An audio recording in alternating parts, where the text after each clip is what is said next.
Beautiful Project Zoo T488 BHP, and today for Project Power PP1 injectors.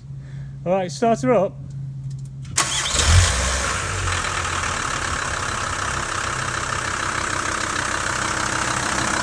Lovely smooth idle, no leaks. Go around the back.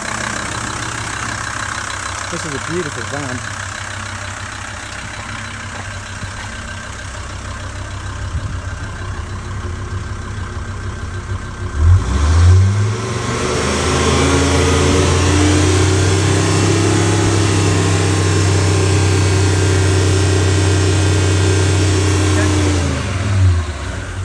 Van's been remapped prior to coming to us, so I would expect it to be overfueling slightly, and it will go in for a map adjustment.